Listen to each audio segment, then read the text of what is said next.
HTS Supu dengan NIM 151423207 dari kelas 1G jurusan Pendidikan Guru Sekolah Dasar.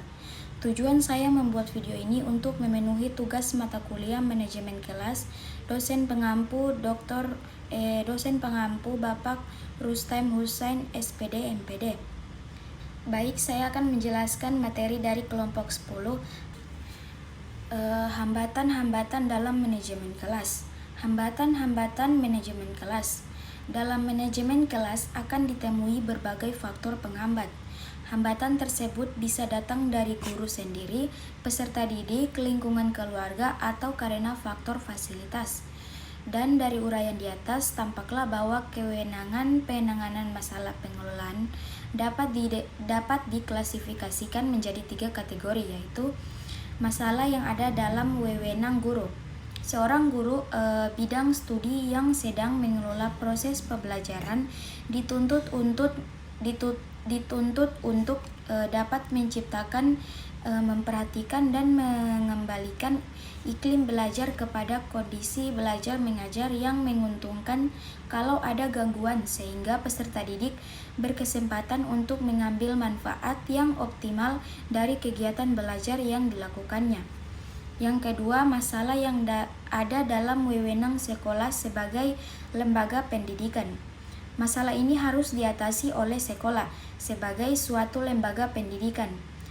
Bahkan mungkin jika juga ada masalah pengelolaan yang tidak bisa hanya diatasi oleh satu lembaga pendidikan, akan tetapi menuntut penanganan bersama antara sekolah.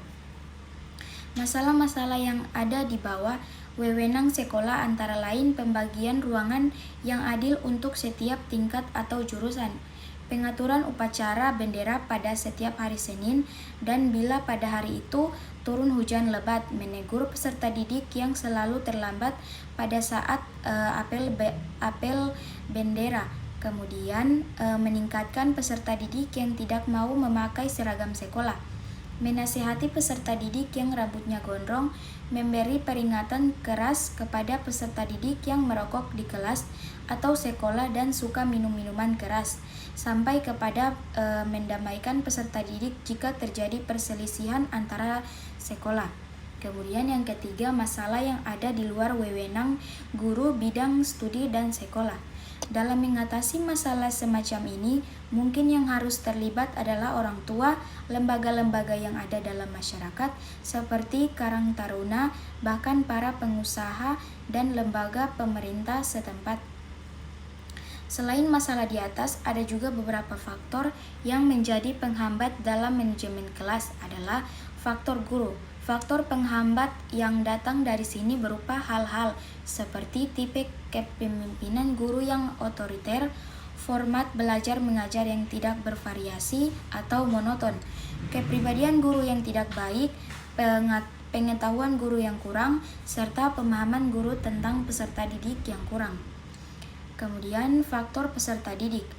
Kurangnya peserta didik dalam memenuhi tugas dan haknya sebagai anggota kelas atau suatu sekolah akan menjadi masalah dalam pengelolaan kelas.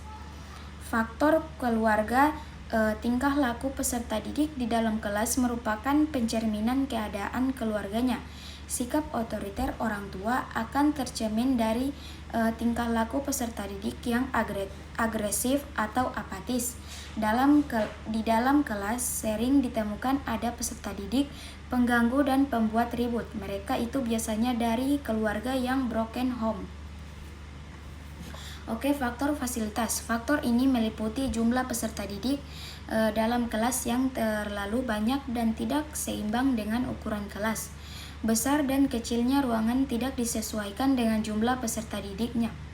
Ketersediaan alat yang tidak sesuai dengan jumlah peserta didik yang membutuhkannya.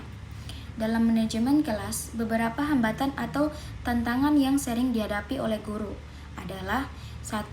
Gangguan dan ketidakdisiplinan, 2. Perbedaan tingkat kemampuan, 3. Kurangnya motivasi, 4. Konflik antara guru, 5. Kurangnya keterlibatan orang tua, 6. Kurangnya sumber daya, yang terakhir meningkatnya jumlah siswa dalam kelas.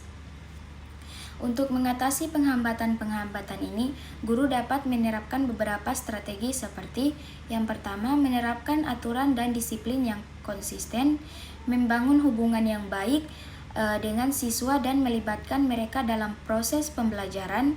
3. Menciptakan lingkungan belajar yang inklusif dan mendukung. 4. Menggunakan pendekatan yang beragam untuk mengakomodasikan perbedaan tingkat kemampuan. 5. Melibatkan orang tua dan menjalin komunikasi yang baik dengan mereka. 6. Menggunakan sumber daya yang ada dengan bijaksana dan kreatif. 7. Mengelola konflik dengan cara yang adil dan konstruktif. 8. Menciptakan kelas yang interaktif dan menarik untuk mempertahankan minat dan motivasi siswa. Dengan menghadapi tantangan ini dan strategi yang tepat, guru dapat menciptakan lingkungan belajar yang efektif dan mendukung untuk semua siswa. Sekian video dari saya. Assalamualaikum warahmatullahi wabarakatuh.